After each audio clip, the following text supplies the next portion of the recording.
네, 은혜 받고 기적 속에 살고 있는 김명구 집사입니다. 할렐루야, 안녕하세요. 네.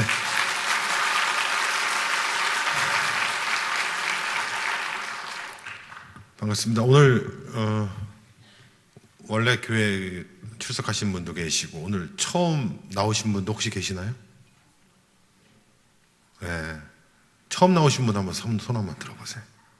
예, 괜찮습니다. 처음 나오셨는데 뭐 어때요? 예, 감사합니다. 예.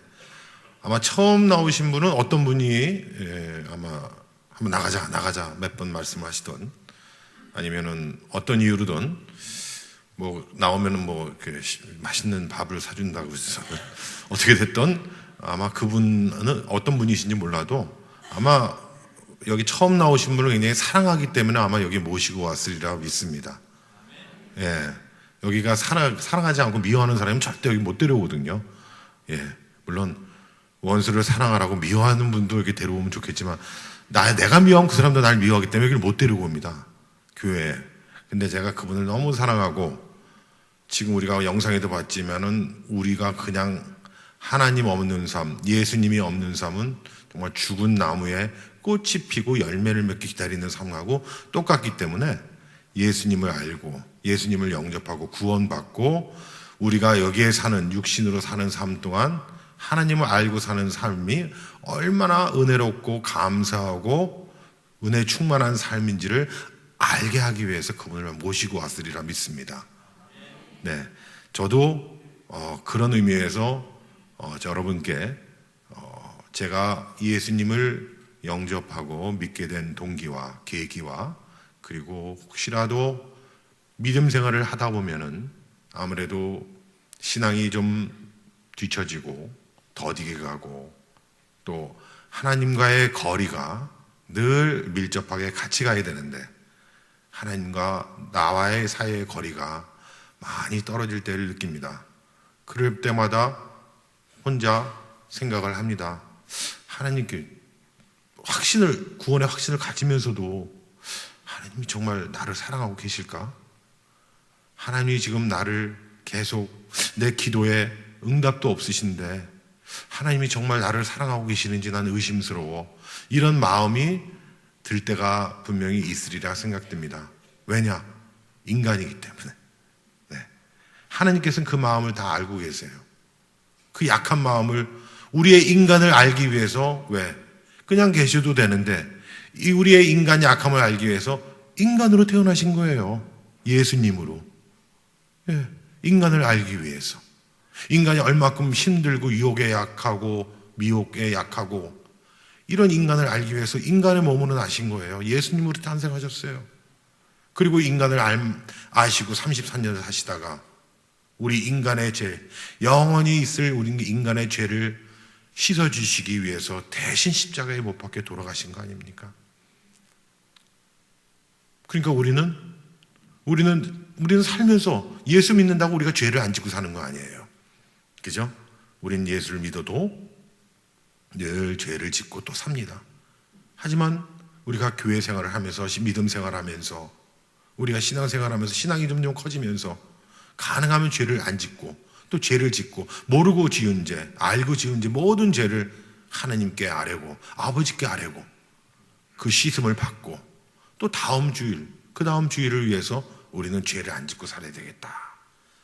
그리고 믿고 가고 그게 바로 은혜예요. 그리고 일주일 살 수 있는 에너지를 충전하는 겁니다. 그게 주일이 얼마나 좋은 날입니까? 예. 여기 오는데 굉장히 차가 많이 막혔어요. 저희 집이 방배동인데요. 여기까지 오는데 차가 많이 막히는데도 다른 때 같으면 짜증도 나고 막 그럴 텐데 오는 길이 은혜스러우니까 그것마저도 감사한 마음이 듭니다. 조심히 오라고. 차가 많이 없으면 빨리 오다 보면 큰 사고 날까봐 조심히 오라고 하나님께서 또 그렇게 은혜 내려주신 그런 또 믿음, 어려운 시련과 고난이 있을 때도 감사한 마음, 믿음을 주신 것이 얼마나 또 감사한지 몰라요. 우리가 행복하고 기쁠 때는 늘 감사합니다. 그리고 불만이 있고 우리 주위에 내 삶에 어떤 문제나 이런 갈등이 생겼을 때는 어떻게 됩니까? 불만을 터뜨릴 수밖에 없어요. 근데 우리는 어떻게 됩니까? 그런 시련과 고통과 어떤 주위에 많은 그런 불만스러운 일들도 그것을 우리가 감사함으로 받아들일 수 있는 믿음을 가져야 될 거라고 봅니다. 그래서 그 어려운 시련과 고통, 이런 힘든 것들이 나중에야 하나님께서 어떤 계획을 갖고 계셨구나, 하나님께서 어떤 그 크고 깊고 우리가 상상하지 못하는 그런 하나님만의 계획으로 우리를 살피고 계셨구나 하는 것을 나중에 깨닫게 됩니다. 그것이 저의 경험이고 저의 간증이 됩니다. 저에게는 물론 저는 결혼을 했습니다. 결혼하고 아이가 둘이 있어요. 둘이. 지금 큰 아이가 딸인데요. 이번에 이제 대학교를 들어갔어요. 대학교 1학년이 됐습니다. 예, 세월이 굉장히 빠릅니다. 둘째 놈이 있는데요. 둘째 놈이 아들이에요. 그래서 남들이 볼 때, 세상에서 볼 때 150점, 200점 아빠라 그러죠. 딸 낳고 아들 낳았으니까 얼마나 저 나름대로도 얼마나 뿌듯하고 기분 좋은지 모릅니다. 예. 그래서 이렇게 우리 아이들이 어릴 때 참 잘 자라고 이뻤어요. 다 그러시지만 자기 자식이 참 너무너무 이쁘고 사랑스럽습니다. 이제 연세 드신 분은 손녀 보면 더 그렇잖아요. 눈에 넣어도 안 아프고. 요새 TV SK 브로드밴드인가 손주 보고 우리 집에 좀 살자 그러니까 선전 나오잖아요. 그 손주가 하는 얘기가 뽀로로 안 나와서 싫어 그러고 집에 가잖아요. 그 할아버지가 엎어져가지고 바람이 휘 부는데 그 선전하지 않습니까? 뽀로로를 계속 나올 수 있게 이걸 다 하십시오라는 그런 광고도 나오는데요. 그만큼 자식이 이쁜 겁니다. 내리사랑이라고. 저도 참 아이를 사랑했어요. 특히 딸도 사랑했지만 특히 나중에 낳은 아들을 참 사랑했습니다. 오늘 본문 말씀에 아버지나 어머니를 나보다 더 사랑하는 자는, 우리가 예수님보다 하나님보다 아버지나 어머니를 더 사랑하는 자는 뭐라고 하나님이 보시기에 내게 합당치 아니하다라고 말씀하셨어요. 또 뭐라고 그러셨어요? 아들이나 딸을 나 하나님보다 더 사랑하는 자도 내게 합당하지 아니하다라고 말씀하셨어요. 근데 그때는 제가 여기 오늘 처음 교회 나오신 분도 계시고 믿음이 없으신 분도 혹시 계실지 모르겠습니다만 저는 그때 하나님하고 나하고 아무 상관이 없는 제 인생에 있어서 저 혼자만 살고 제가 열심히 살고 제가 열심히 돈 벌고 제가 열심히 누리고 살면 그게 다라고 생각했던 사람입니다. 그런데 그러다 보니 어떻게 됩니까? 성경 말씀에 나온 것처럼 저는 하나님하고는 아무 상관이 없으니까 오로지 부모님 잘 공경하고 자식들 잘 사랑하면 어떤 것보다도 더 사랑하면 잘 될 거라고 생각했습니다. 그게 예수님을 모르는 일반적인 사람들의 삶이에요. 저 역시도 마찬가지였고요. 예.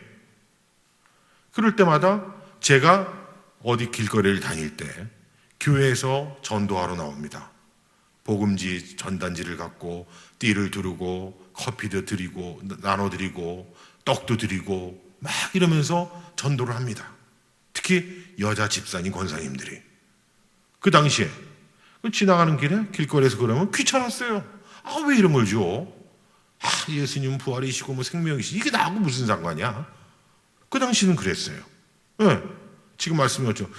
나는 길이요 생명이요 진리이니 나를 말미암지 않고는 구원을 얻지 못한다. 이런 성경 글귀가 막 있는데 이게 아무 상관이 없어요. 그냥 쓰레기통에 버리고 말았습니다. 그러기를 계속 그렇게 살아왔죠. 왜? 오늘 모시고 온 분이 어떤 분이 몰라도 오늘 처음 오신 분도 여길 날 데려가가지고 저 김모 탤런트라는 사람을 1시간 동안 저 얘기를 왜 듣고 있어야 돼? 그런 분도 혹시 계실지 몰라요. 저도 그랬으니까요. 예, 그분들을 절대 욕할 마음은 없습니다. 예. 하지만 오늘 제 말씀을 마음문을 열고 이렇게 듣다 보면은 뭔가 이렇게 가슴에 오는 것이 있다면 그걸 부정하지 마세요. 그냥 받아들이시면 됩니다. 그냥 받아들이시고 그것이 자연스러운 어떤 감정일 수 있으니까 그냥 가볍게 받아들이시고 그거를 나한테 가슴에 온 뿌듯한 뭔가가 있으면 그때 마음을 결정하시면 여러분들은 예수 믿는 것이 굉장히 어려운 문제가 아니거든요. 그렇게 아들을 키우고 딸을 키우고 살던 저였습니다.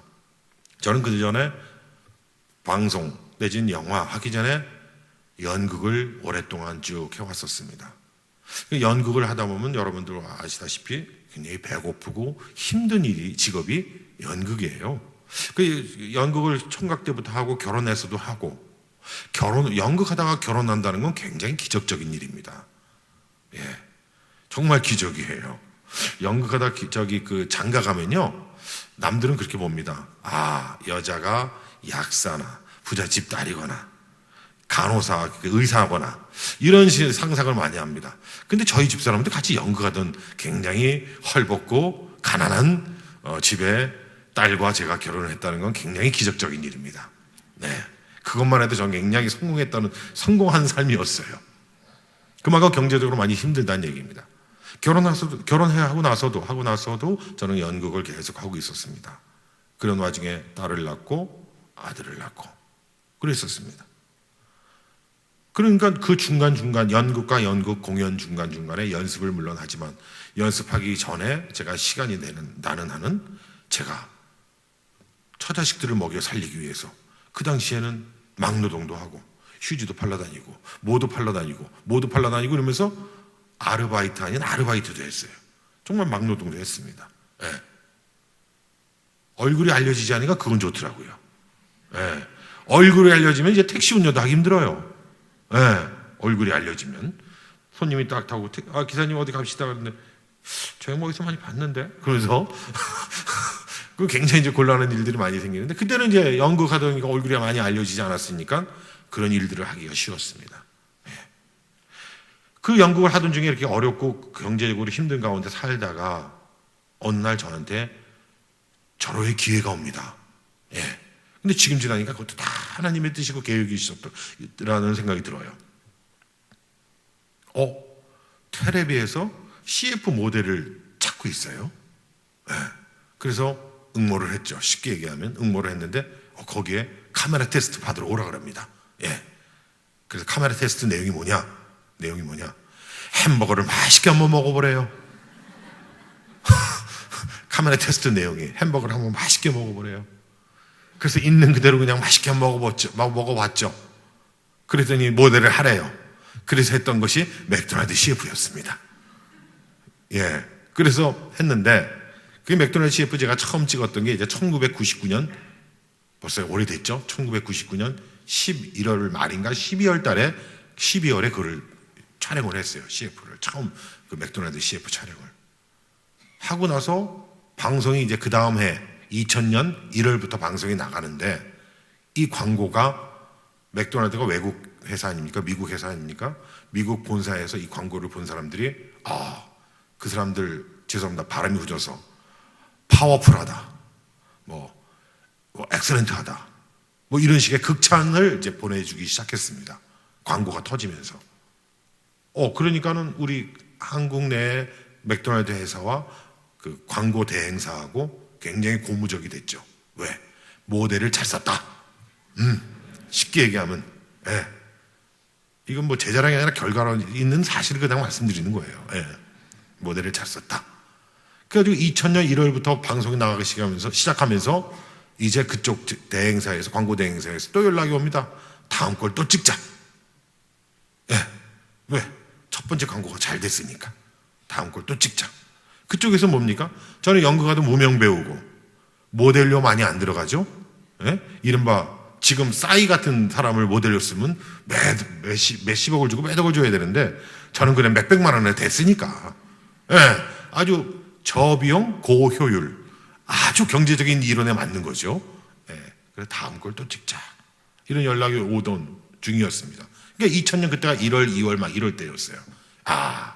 그동안 연극하느라고 힘들고 가난하고 헐벗고 이렇게 가족들을 위해서 정말 좋은 걸 못 해 입히고 좋은 음식을 못 주지만, 이제는 이 광고를 통해서 나도 이제 돈도 좀 벌고 우리 가족들을 위해서 좀 잘 살아야 되겠다. 네. 그 안에는 그 사이에는 뭐가 없다고요? 예수님이 없었어요. 그 당시에는. 네. 없었어요. 아무도 없었어요. 그러다 보니까 이제 그렇게 살다가 보니까 이제는 뭡니까? 이제는 여태까지 나의 삶의 불행은 끝이고 행복이 이제 시작이다. 예. 저는 그렇게 내 인생이 그렇게 하기 시작한 겁니다. 그래가지고 그냥 신나게 이제 이제 매일매일의 삶을 살고 있었어요. 그런데 그 해, 2000년 1월, 2월 막 그런 일이 있었는데 3월 4일 날 그러던 와중에 우리 아들이 그때 당시 만 3살 되던 나이였습니다. 급성 림프구성 백혈병이라는 병에 걸리게 됩니다. 막 좋은 일이 있어가지고 이제 행복의 시작이구나 알고 있을 때 느닷없이 우리 아이가 백혈병이라는 병명의 병에 걸리게 됩니다. 백혈병이 뭔지도 잘 몰랐어요. 우리가 쉽게 제 옛날 영화의 러브 스토리 나나나나나나나나나 하는 스노우 플레이라고 하는 그 여러분 생각나실 거예요. 그 연인이 눈에서 막 눈장난을 하고 눕고 그래가 그 다음에 그 패러디를 많이 했지만 눈밭에 눕고 뒹굴고 하는 장면에 그 노래가 나오면서 했던 영화가 바로 러브 스토리인데 그 영화에서의 여자 주인공이 백혈병에 걸려서 죽게 됩니다. 그 정도 상식만 알고 있었어요. 백혈병이 걸리게 되면 고치기 힘든 병이구나, 또 죽을 수 있는 병이구나라고만 그렇게 저는 알고 있었습니다. 그때는 뭡니까? 예수님을 전혀 모르던 때였습니다. 제가 이렇게 강조하는 이유가 있습니다. 그래서 어떻게 합니까? 아이를 살리기 위해서 제가 할 수 있는 모든 것을 열심히 최선을 다해서 어떤 일보다도 아들을 살리는 일이, 자식을 살리는 일이기 때문에 그 어떤 일보다도 더 열심히 하게 됩니다. 이거는 내가 보통 살면서 내가 열심히 살아서 돈 벌어서 뭐 하는 것보다 더 소중하고 더 힘을 들여서 하는 일이 바로 아이를 살리는 일에 더 열심히 했습니다. 어떤 일들을 했느냐? 보통 백혈병이 걸리게 되면요 3년 동안의 항암 치료를 보통 합니다. 항암 치료를 하게 되면 그 3년이란 기간 동안 굉장히 돈도 많이 들고요, 힘들고 아이도 힘들고 온 가정이 정말 파괴될 정도의 피폐함을 겪게 되는 게 바로 백혈병입니다. 암 치료가 여러분들 주위에 혹시 암 치료 받으신 분이 있으시면 아시겠지만 암 치료가 받게 되면 사람이 사람처럼 못 살게 됩니다. 그 항암 치료가 쉽게 얘기하면 우리 몸속에 독을 갖다 붓는 거예요. 왜 독을 붓느냐? 우리 몸속에 나쁜 암, 세균을 없애기 위해서 독한 약을, 암보다 더 독한 걸 주어야지 암이 그걸 먹고는 죽으니까, 내 몸속에서 소멸이 되니까 암보다 더 강한 항암제의 약을 몸속에 퍼붓는 겁니다. 그래야지만 살 수 있어요. 근데 이 항암제라는 게 좋게만 우리 몸에 암세포만 죽이는 약이면 좋은데 우리 몸속에 있는 암세포뿐만이 아니라 정상세포까지 다 파괴하는 게 바로 항암제예요. 그러다 보니까 어떻게 됩니까? 눈썹 빠지고 머리 빠지고 구역질하고 못 먹게 되고 그때부터 사람이 점점 마르고 이렇게 되는 겁니다. 그래서 병원에 처음 들어갔을 때는 괜찮아요. 멀쩡한 사람을 항암제 맞게 되면 사람이 점점 갑자기 모르던 사람이 나타나면 왜 병원에 사람을 죽이냐라고 할 정도로 사람이 피폐해집니다. 그럼 그 항암 치료 동안 어떻게 합니까? 가정은 치료비도 워낙 많이 들기 때문에 가정이 다 파괴가 될 정도입니다. 그렇게 어렵게 했는데 제가 어떤 일을 했느냐? 자, 3년이 끝나고 항암 치료가 잘 끝난 시점부터 따져서 5년까지 재발을 안 할 경우에 완치 판정을 받게 됩니다. 그래서 2000년도에 발병을 했으니 2000년, 2001, 2002 3년 동안의 항암 치료를 받고요. 그러니까 2003년 3월까지 되겠죠. 항암 치료를 받고 2008년까지 재발 판정을 없을 때 그때는 이제 완치다라는 판정을 받게 되는데 우리 아이가 항암 3년의 치료 기간이 끝나는 한 달 보름 전에 병원 측에 불벼락 같은 통보를 받게 됩니다. 항암 치료가 끝나기 전에 재발 판정을 받게 됩니다. 자, 이 백혈병에서의 재발은 특히 암 환자에서의 재발은 처음에 출현했던 암보다 더 크고 더 세고 더 강한 암이 자리 잡을 때 우리는 재활 판정을 받습니다. 그렇게 되면 처음에 했던 치료법으로는 택도 없다는 얘기입니다. 처음으로 치료했던 항암제 갖고는 그 암을 잡을 수가 없다는 얘기가 됩니다. 그러면 어떻게 됩니까? 더 세고 더 강한 항암제를 몸속에 투여를 해야 되는데, 문제는 그렇게 되다 보면 그 항암제 때문에 사람이 사망에 이를 수도 있다는 것이 문제가 됩니다. 그렇기 때문에 백혈병을 치료하기 위해서는 더 이상의 항암제를 쓰지 못할 경우에는 어떡합니까? 여러분들 혹시 들어보셨는지 모르겠지만 골수 이식을 해야 됩니다. 요새는 골수세포, 골수란 말을 어감이 별로 안 좋다고 조혈모세포라는 말을 많이 씁니다. 예. 그 조혈모세포 이식을 해야 되는데, 옛날 일이라서 아마 기억하실지 모르겠어요. 우리나라에 처음 이 조혈모세포 이식이 알려지게 된 게 미국에 입양 갔던 성덕 바우만 씨께서 백혈병이 걸려서 우리나라 그때 당시에 공군에 근무하던 서한국 씨가 우연한 기회에 조혈모세포 기증 신청을 했고, 그것을 통해서 유전자형 검사, 즉 조직적합 항원 검사를 통해서 그 성덕 바우만과 우리나라 서한국 씨하고 맞다고 판정이 나서 서한국 씨가 골수를 채취해서 성덕 바우만에게 줘서 지금은 성덕 바우만이 미국 여성분이랑 결혼해서 지금도 잘 건강하게 잘 살고 있습니다. 그것이 처음 우리나라에 본격적으로 알려진 것이 시초가 됐어요. 저도 그렇게만 알고 있었지 조혈모세포 이식에, 골수 이식에 처음 들어보는 낱말들에 굉장히 생소했었습니다. 그래서 그때부터 우리 아이를 살리겠다고, 그때가 이제 2003년, 말씀드려도 2003년부터 저는 대학로, 우리 아이가 서울대학병원 서울 동숭동에 서울대학병원 어린이병원 혈액종양병동이 있었기 때문에 길만 건너면 바로 대학로 마로니에 공원입니다. 그래서 2003년부터 5월부터 뭐를 합니까? 조혈모세포 기증 캠페인을 벌이기 시작합니다. 왜? 내 아이를 살리기 위해서. 내 아이를 살리기 위해서. 2003년 5월부터 그 캠페인을 시작을 합니다. 근데 지금은 어떡합니까? 제가 지금 사단법인 생명을 나누는 사람들의 제가 홍보대사가 그 당시에는 안 됐고요. 그 이후에 돼서 오늘이 이제 4월 마지막 주일 맞죠? 네. 오늘 제가 여기 예담교회에 오지 않았으면 아마 대학로 마로니에 공원에 있을 겁니다. 왜냐? 매달 마지막 주 주일날이면 대학로 마로니에 공원 가서, 우리 나름대로 그렇게 지었어요. 매달 마지막 주 주일은 나눔의 날이다 해서 조혈모세포 기증 캠페인을 하러 가 있어야 됩니다. 네. 근데 제가 여기 오늘 예담교회에 오늘 간증 때문에 왔기 때문에 어떻게 합니까? 저희 집사람, 박귀자 집사만 지금 대학로 마로니에 공원에 가서 캠페인을 하고 있습니다. 한겨울 동안에는 못해요. 밖에서 한 데서 하기 때문에. 왜냐하면 조혈모세포 기증 신청을 하기 위해서는 혈액을 한 3cc 내지 4cc 체열을 해야 되거든요. 피를 뽑아놔야 되는데 한겨울엔 혈관도 수축이 되고 밖에서 하기 때문에 추워서 옷도 벗어야 되는데 팔도 걷어야 되는데 추워서 못합니다. 그렇다고 누가 따뜻한 공간을 여기서 하세요 해주는 단체는 아무도 없습니다. 길거리에서 천막 치고 나가서 합니다.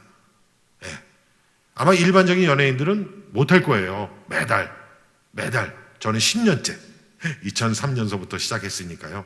지금 10년째 이거를 하고 있습니다. 왜? 말씀드리겠지만 우리 아이가 그렇게 치료를 받다가 하나님 곁으로 먼저 갔거든요.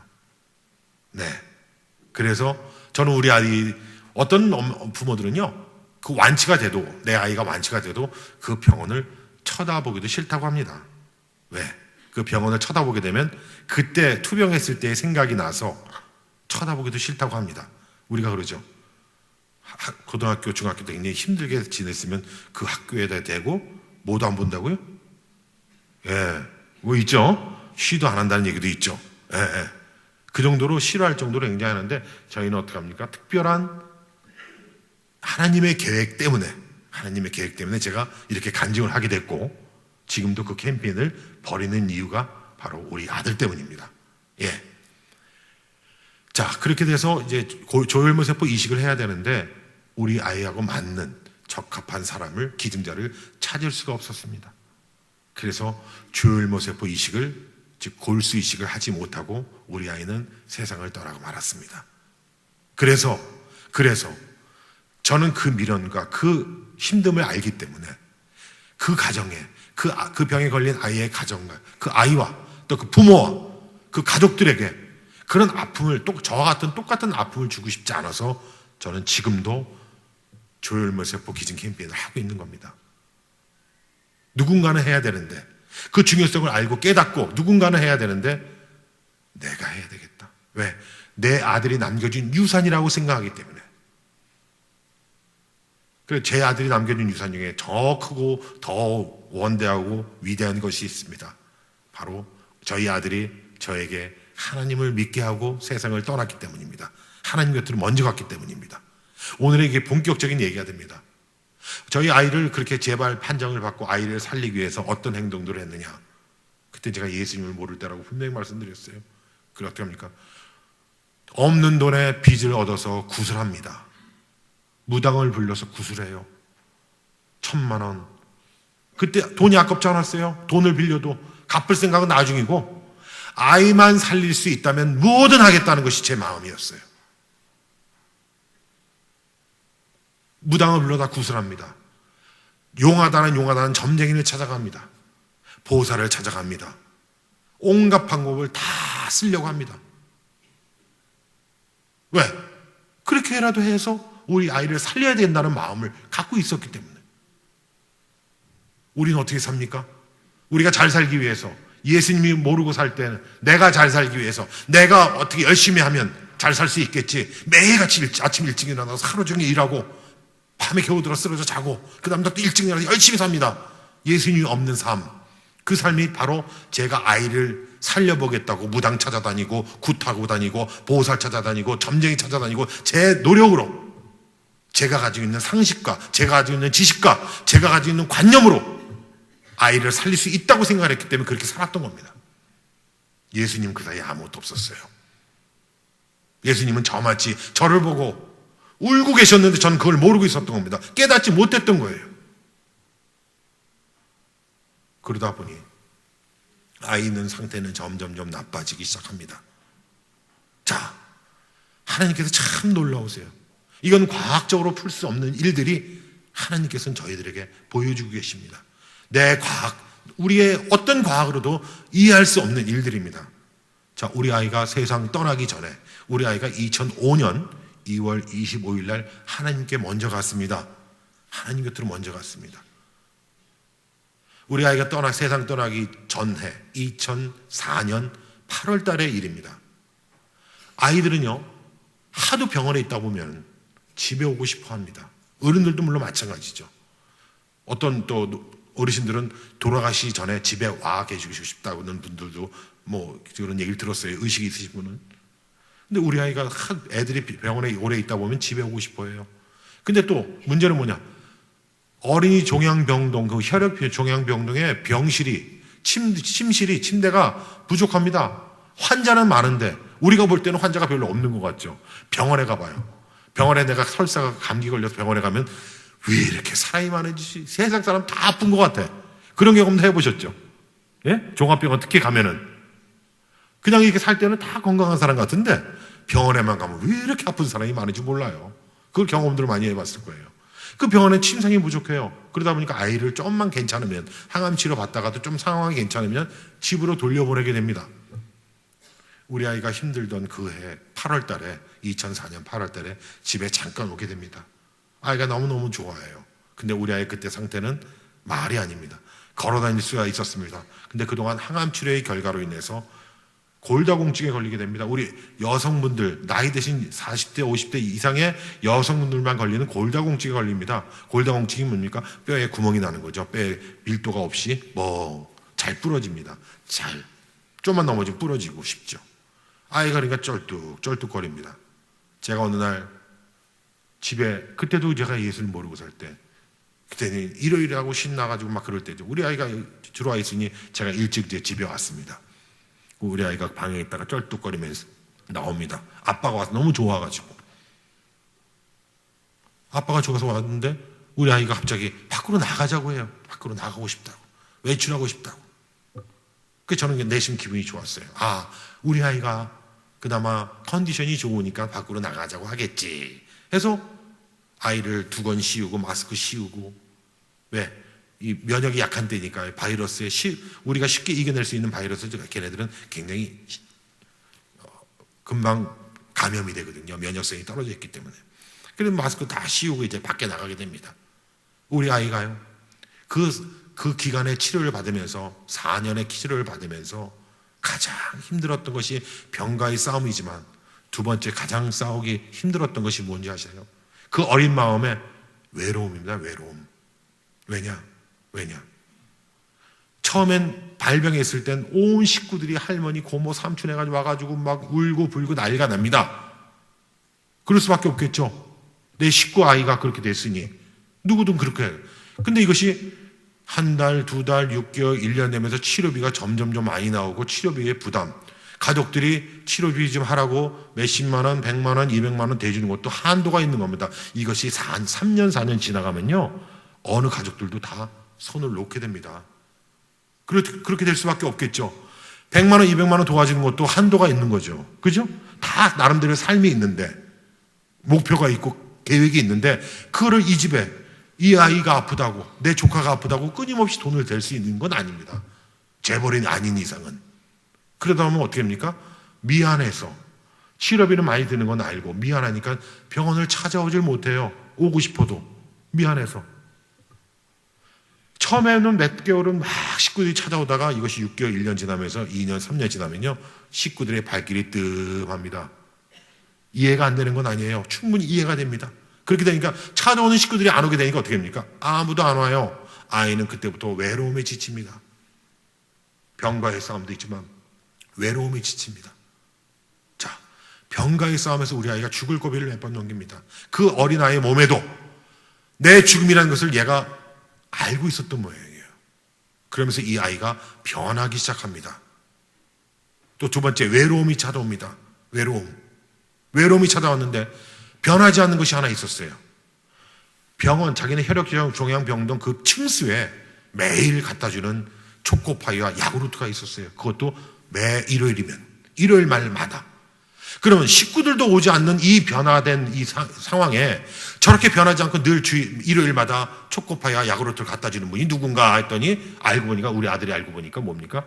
병원, 교회에서 그걸 매일 마치 잡고 갖다 놓는 거예요. 과연 병원을 알겠는데 교회 분들은 어떤 분들이기 때문에 저렇게 식구들도 오지 않는데, 우리 할머니, 삼촌, 이모도 오지 않는 이 시기에 저분들은 저렇게 빠지지 않고 맨날 초코파이와 요구르트를 놓고 갈까? 우리 아이는 단순히 먹을 것만, 아이기 때문에 먹을 걸로 생각을 하게 됩니다. 교회뿐이래. 그럼 교회가 어떤 분인가라는 생각을 하게 된 거죠. 궁금했을 거 아닙니까? 교회가 어떤 데인지. 한 번도 안 갔으니. 자, 우리 아이가 그 층수가 7층에 있는데 병원, 우리 아이가 늘 이제 폐렴이 오고 하다 보니까 매일 엑스레이를 찍고 방사선 치료를 받아야 됩니다. 자, 방사선 치료 받으려면 지하로 내려가서 쭉 가로질러 가야지 이제 방사선 치료와 엑스레이 촬영을 할 수 있는데, 어느 날 휠체어를 태우고 이제 애엄마가 가는데 아이가 묻습니다. 저 오른쪽으로 난 복도가 뭐 어디냐라고 묻습니다. 그거는 우리 아이가 집에 오기 전에 지금 이제 상황을 말씀드리는 거예요. 오른쪽에 난 복도의 병원이 어디냐 그랬더니 아이가 우리 애 엄마가 이렇게 보더니 저기는 병원 교회 가는 복도인데 그랬어요. 우리 아이가 뭐랍니까? 저기 한번 데려다줘. 휠체어 탄 상태에서. 그래요.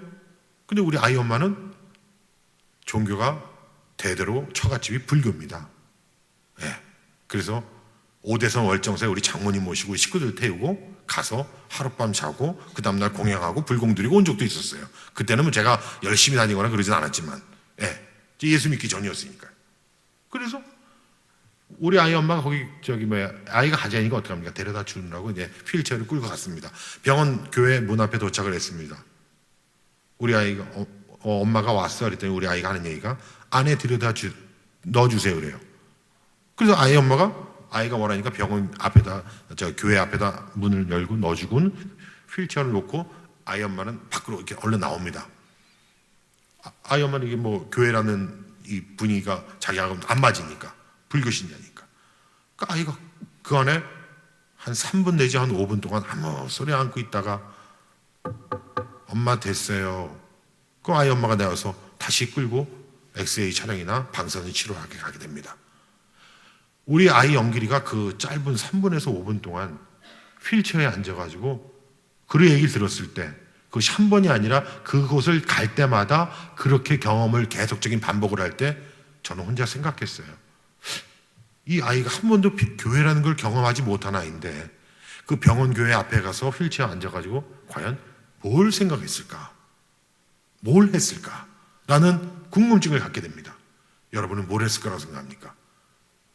그 아이가 한 번도 이 아이가 저처럼 성인이 돼서 어디에 전도받은 적도 없고 예수에 대한 어떤 지식이 아무런 전무한 아이가 거기서 뭐 하고 있었을까요?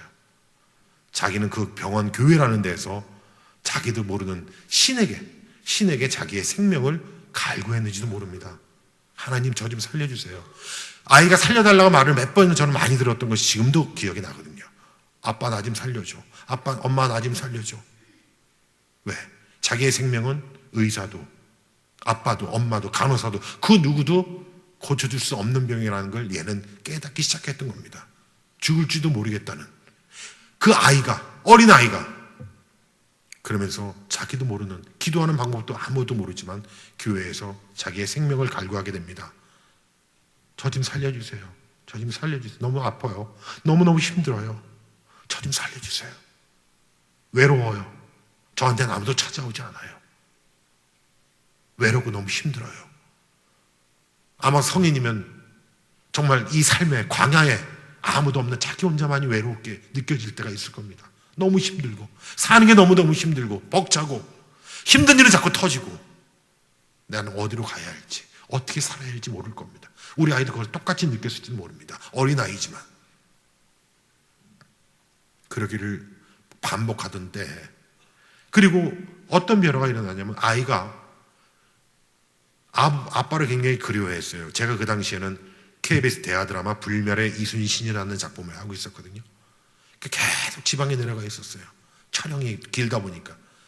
그러니까 일주일에 한 번 저를 보는데 그때마다 아빠 드라마에 쓰는 칼 좀 갖다서 보여줘. 아이들한테 자랑하고 싶어서.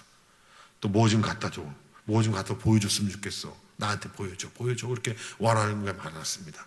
좀 그때마다 소품한테 얘기해서 나 이 칼 좀 우리 아이가 아파서 그러는데 좀 보여주고 올게. 그럼 잘 싸갖고 와가지고 또 소독약으로 탁 닦아가지고 칼도 보여주고 그렇게 했었습니다. 불멸의 이순신 촬영할 때였어요.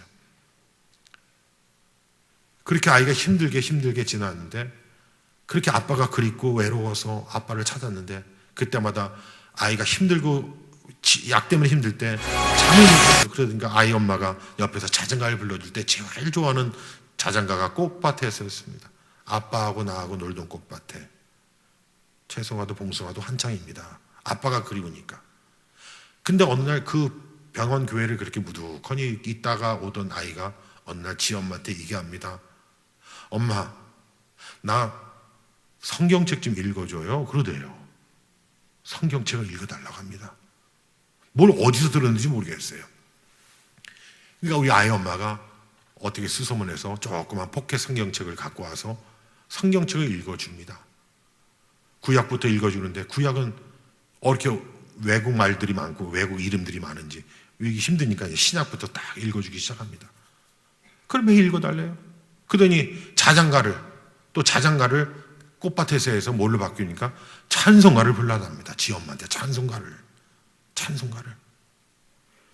이해가 될 수가 있는 문제가 아니거든요. 찬송가를 불러내서 아이 엄마가 찬불가는 알아도 찬송가는 모르잖아요. 그러니까는 가사만 불러줍니다. 1절부터 쭉 가사만. 그러면서 아이 엄마를 지금 생각해 보니까 어떻게 합니까? 우리 아이 엄마를 훈련시켰던 거예요. 믿음인의 신앙인의 생활을 훈련시켰던 그 모습입니다. 자, 매일 성경 읽어야죠. 묵상해야죠.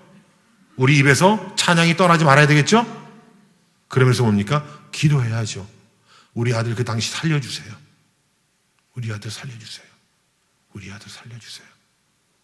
근데 집사람 그때는 다이얼이 전혀 틀린 다이얼을 돌리고 있었죠. 우리는 하나님 아버지께 다이얼을 직접 직통전화를 해야 되는데 그때는 엉뚱한 전화를, 잘못된 전화를 하고 있었던 겁니다. 엉뚱한 데에다가, 메일이 없는 엉뚱한 데에다 전화하고 있었던 거예요. 왜? 우리 그때 집사람한테도 예수님은 없었으니까. 저도 열심히 아이를 고치려고 온갖 정말 사람이 할 수 있는 짓은 다 해봤습니다. 안 돼요. 예수님이 안 계시는 저의 열심과 저의 노력과 저의 모든 것은 다 필요가 없게 되는 겁니다.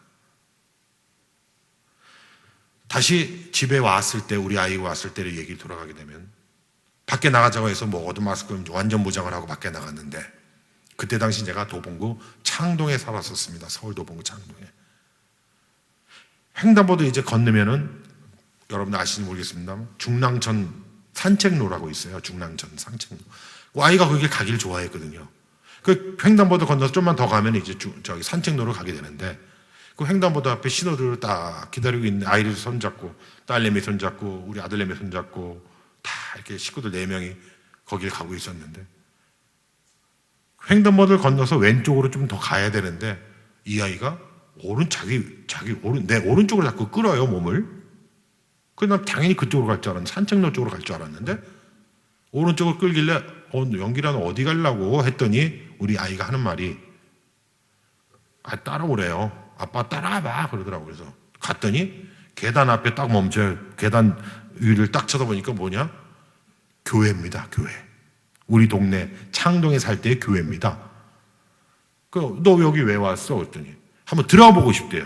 근데 병원교회도 들어봤잖아요, 얘가. 그래도 경험은 있잖아요. 예배는 못 드려도. 교회 갔던, 저보다는 교회를 많이 갔겠죠.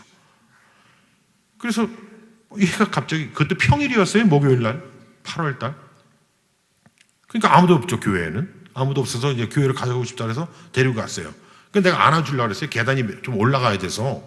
그랬더니, 됐대. 자기가 올라가겠대. 그래서 난간을 잡고 쩔뚝거리면서 교회를 올라갑니다. 본당에 딱 들어왔어요. 들어와서 쩔뚝거리면서, 여전히 쩔뚝거리면서 복도, 이 의자 사이를 삥 몇 바퀴 돕니다. 그러더니 맨 앞에 앉아가지고 한 10분 동안을 가만히 있더라고요. 10분 동안을. 그러더니 저희는 뒤에 저 문 앞에서 이렇게 셋이 이렇게 뭉치고 있었죠. 예. 또 누가 아무도 없는데 들어왔다고 뭐라 그러나 야단 맞는 거 아닌가 해가지고, 예. 여기 관리하시는 분들 계실 텐데 아무도 모르니까 저는. 이렇게 셋이 이렇게 뭉쳐 있는데 이제 아이가 10분 동안 앉아 있다가 쩔뚝거리면서 저희 식구들 쪽으로 옵니다. 쩔뚝거리면서 저희들 앞에 딱 쓰더니 하는 말이 아빠, 엄마, 누나, 나 이 교회 다니고 싶어. 그럽니다. 저는 그 말이 아직도 기억에 남습니다. 아빠, 엄마, 누나, 나 이 교회 다닐래. 그 말을 딱 합니다. 그 어떤 복음보다, 그 어떤 전도보다 가장 강렬했던 거였어요. 저한테는. 그 아들이 교회 다니고 싶다는데 뭡니까? 그동안 그 온갖 노력을 다 했는데, 우리 아이 이름까지 바꿨거든요. 아이 살리겠다고. 원래는 김주호였습니다.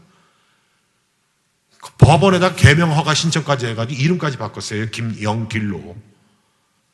제가 그랬잖아요. 아이 살리기 위해서 온갖 노력을 다 했다고요. 이름까지 바꿨어요. 이름까지.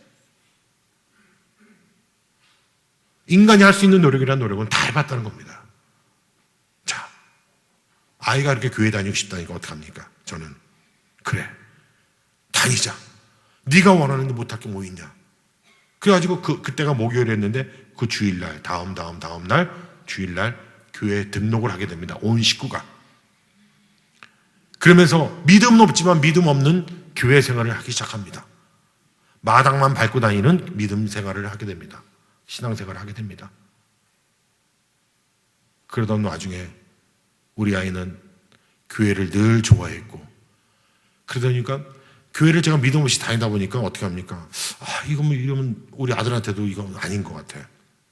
그래서 저는 뭘 시작했느냐? 교회에서 봉사활동을 시작합니다. 봉사활동. 어떤 봉사활동을 했느냐? 주일날 예배 시간 전에 1시간 전부터 십자가 달린 깃발을 들고 호루라기를 들고 띠를 들고 교회 띠를 두르고 거기서 교통정리를 시작합니다. 우리 아이하고 제가 그 교회를 가기 전에 횡단보도 서서 신호를 기다리던 그 자리에서 제가 그 후로 몇 년을 교통정리 봉사를 하게 됩니다. 그러면서 교통정리 믿음의 봉사를 해요. 사람들이, 교회 안 믿는 사람들은 어떻게 합니까? 등산하는 사람들, 결혼식장 가는 사람들, 놀러 가는 사람들 많잖아요. 차 타고 가는 사람들. 거기서 호루라기 삑삑 불고 있으면 지나가는 사람이 문 열고, 어제 드라마 잘 봤어요 그러면서 가요. 네. 근데 저는 뭡니까? 십자가 들린 깃발을 들고 교통정리를 하고 있단 말이에요. 그 사람들 나를 볼 때, 저 사람은 예수쟁이구나 이렇게 볼 거 아닙니까? 그죠? 네. 그때부터 저는 그 사람들에게 뭡니까? 저 사람은 예수쟁이로 찍힌 거예요, 저는. 네. 찍히면 어떻게 돼? 찍히면 찍힐수록 저한테 마음에 풍요로움이 슬슬 생기기 시작하는 겁니다. 어느 순간부터 저 사람들이 그냥 예수 안 믿고 등산 가고 놀러 가고 하는 사람들이 어느 때부터 슬슬 불쌍해지기 시작해요. 희한하게. 저 사람들 예수님 없는 삶, 하나님 모르는 삶이 어느 순간부터 슬슬 그 사람들이 안 돼 보이기 시작하더란 말입니다. 이유도 잘 모르겠는데. 우리 아이가 그렇게 교회를 소개시켜주고 전도 아닌 전도를 해주고 구원을 얻게 해주고 우리 아이가 2월 그 다음에 2월 25일 날 세상을 떠나게 됩니다. 그 사이에 우리 아이 엄마는 불교 다 때려치게 됐고요. 신앙의 예수님의 믿음의 생활에 제대로 들어섰습니다. 왜? 아들이 훈련시켰기 때문에 더 빨리 적응할 수 있었어요. 지금은요, 새벽기도 빠지지 않고 나갑니다. 새벽재단 쌓고 기도하고 늘 감사하며 살고, 이런 말씀 드리면 돈이 어떻게 생길 때마다 지금도 서울대학 어린이병원에 힘들고 어려운 애들한테 아이들에게 갖다 줍니다. 특히 병원에서 어렵다고 판단한 아이들한테 더 하게 됩니다. 왜? 이제 이 삶에서 맛있는 거 더 먹고 가고 싶고, 더 재밌는 걸 보고 싶고, 더 신기한 걸 보고 가고 싶은데, 그 아이들한테는 그런 모든 환경이 주어지지 않습니다. 더 어렵거든요. 그런 아이들에게 조금이라도 도움이 되고자 저희가 또 집사람이 그렇게 아이들에게 갑니다. 오늘도 서울대학 병원에 갔다가 이제 지금 아마 캠페인을 한참 하고 있을 겁니다. 제가 말씀드렸다시피 저는 제가 인간적으로 하나님이 없는, 예수님이 없는 상태에서 제가 할 수 있는, 인간적으로 살 수 있는 최선의 노력을 다하면서 아이를 살리고자 했습니다. 그것이 우리의 삶과 또 다르지 않더라고요. 내가 내 힘으로 내가 뭔가 해보려고 그렇게 발버둥을 쳐도 그게 되면 뭐합니까? 그게 어느 정도 되면 그 다음에도 또 허무해져요. 또 그 다음 단계를 위해서 또 열심히 노력합니다. 안 되면 또 지치고 허무해서 떨어지고. 왜 안 됩니까? 저희 인생에 표대가 없기 때문에 그 표대는 오로지 한 분뿐이 안 계시거든요. 바로 예수님 한 분뿐이 안 계세요. 그분을 없는, 표대가 없는 우리의 삶은 아까 얘기했지만 죽은 나무나 같습니다. 거기서 열매 맺기를 바라는 거랑 똑같습니다. 자, 제가 연세 드신 분들한테 100분한테 다 물어봐도 100분 다 이렇게 대답합니다. 우리의 인생 80 먹은 노인한테 제가 여쭙니다. 여태까지 80년을 사셨는데 그 삶이 굉장히 짧습니까? 아니면 굉장히 깁니까? 라고 여쭤봐요. 그러면 그분들은 뭐라고 대답합니까? 참 80년 세월 금방 지나가. 후딱 지나가. 언제 내가 이렇게 왔는지 몰라. 내 마음은 아직도 처녀 때 같은데 그렇게 내가 벌써 80이 먹어버렸어. 이렇게 말씀을 하십니다. 자, 이 말씀 왜 드리냐? 우리 인생 굉장히 짧습니다. 지나가 나면 굉장히 짧은 인생이에요. 많이 살아야 90, 100살입니다. 많이 살아야. 이 와중에 자, 오늘 처음 오신 분들도 계실 테고 오늘 이 기회는 저는 제 아들을 하나님께서 저는 그 계획이라고 생각하거든요. 우리 아들을 하나님께서 데려가시면서까지 우리 가족들을 믿게 하신 거라고 생각을 해요. 네. 근데 오늘 이 자리에 오신 분들은, 처음 오신 분들은 그런 대가 없이, 그런 아픔 없이, 그런 고통 없이 하나님과 예수님을 내 구주로 삼을 수 있는 정말 절호의 기회를 여러분께서 잡으신 겁니다. 그러니 오늘 데리고 오신 그분은 얼마나 사랑하신 분이면 그분을 데려왔겠습니까? 아멘? 저는 그런 고통을 겪고 하나님을 믿게 됐어요. 저같이 한번 여러분들한테 그렇게 저처럼 그런 고통을 겪고 하나님 믿으세요 하면 여러분들 화내실 겁니다. 저는 그것이 자랑이 됐어요. 저는 가장 아들을 생각날 때가 언제인지 아십니까? 공중 목욕탕에 아들 데리고 떳떳하게 걸어 들어오는, 손잡고 걸어 들어오는 애기 아버지가 제일 부럽습니다. 저는 그런 기회를 갖지 못했거든요. 아들이 내 등 밀어주는 모습을 볼 때 그것이 가장 부럽습니다. 인간적으로. 저는 그럴 수가 없어요. 저는 이제 딸밖에 없습니다. 애엄마밖에 없어요. 식구로는. 그러면 제가 아들 데리고 등 한번 밀어봐 이놈아. 시원하다. 한 번도 전 평생을 못합니다. 돈 주고 때나 밀어야죠. 그죠? 인간적으로 볼 땐 제가 얼마나 불행한 사람입니까? 하지만 예수님을 모르고 살할 때와 지금의 삶은 비교가 할 수가 없습니다. 여러분들, 제가 맨 처음에 그랬잖아요. 기쁘고 감사한 일에만 감사할 게 아니라 믿음이 있으면은 시련과 고통과 힘들 때에도 감사할 수 있는 믿음을 허락해 주십시오 하고 늘 저는 그 간절한 기도를 합니다. 그것마저도 감사할 수 있을 때 하나님께서는 굉장히 좋아하시고 사랑하십니다, 저를.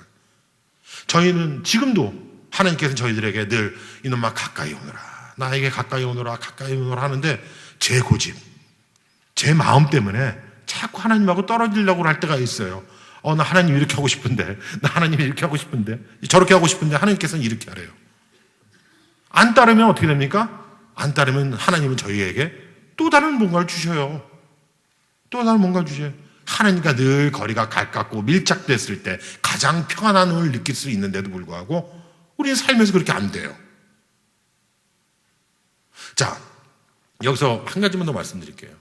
예수님께서, 왜 하나님께서 아들을 예수님으로 인간으로 태어나게 하셨느냐는 아까 제가 말씀드렸어요. 왜 그랬느냐. 이걸 비유해서 말씀드릴게요. 자, 과자가 막 떨어져요. 빵 부스러기가 땅에 떨어져 있어요. 아스팔트 위에. 그래서 그 빵 부스러기를 먹기 위해서 개미들이 그 빵 부스러기에 몰려듭니다. 얼마나 개미들이 많이 몰려들어요. 그 개미들이 여기서 막 그 빵 부스러기를 주스려고 막 와가지고 뭉쳐 있어요. 모여 있어요. 근데 저쪽에서 뭡니까? 그 아스팔트를 다지는 이따만 쇳덩어리 차 있죠? 그게 이제 그 아스팔트를 밟으려고 옵니다. 거기에 밟게 되면 개미들이 다 어떻게 됩니까? 압사해서 다 죽습니다. 그 개미들이. 다 죽을 수밖에 없잖아요. 그 아스팔트 큰 쇳덩어리 굴러가는 거 있잖아요. 그 아스팔트 다지는 그 기계차. 제가 그 개미들한테 제 목소리로 제 인간이 개미들한테 너희들 위험해 빨리 비켜. 제 말로 영어로 서른 말로 아랍 말로 한다고 개미들이 알아듣습니까? 못 알아듣죠? 그죠? 그러면 저렇게 오는데 그 개미들한테 위험한 상황을 알리려면 어떻게 해야 되겠습니까? 내가 뭘로 변해야 된다고요? 개미로 변해야죠. 내가 개미로 변하면 저 개미들한테 가서 야 너희들 위험해 하고 신호를 줘서 그 개미들한테 빨리 일깨워줘서 저렇게 위험한 상황이 죽을 수밖에 없는 상황이 오는 걸 빨리 피하게 해줄 수 있는 방법밖에 없습니다. 내가 아무리 큰 소리 쳐봐야 그 개미들은 알아듣질 못해요. 내가 개미로 변해야지만 그 개미들을 살릴 수 있는 이치와 똑같습니다. 하나님께서는 인간의 육신의 몸으로 예수님이라는 아들을 저희에게 보내주신 겁니다. 우리를 죽이기 위해서, 살리기 위해서. 어디에서요? 죄와 사망에서 살리기 위해서. 우리의 육신은, 우리 아들은 일찍 8년 17일만 살고 세상을 떠났습니다. 제 아들은 인간으로 보면 굉장히 너무너무 짧게 산 거죠. 10분의 1분이 못 살았어요. 하지만 제 아들은 더 일찍 아픔도 없고 고통도 없는 하나님 천국 소망에 먼저가 있습니다. 천국에 먼저가 있습니다. 가 있어서 우리 엄마, 아빠, 누나 빨리 오게 되면 천국에 오기를 바라고 있습니다. 어떻게 해서? 바른 믿음, 바른 신앙, 바른 교회를 다니면서 이 예담교회 같은 데를 열심히 다니면서 천국에 오기를 우리 아들은 기도하고 늘 바라고 있을 겁니다. 여러분 어떻습니까? 여러분은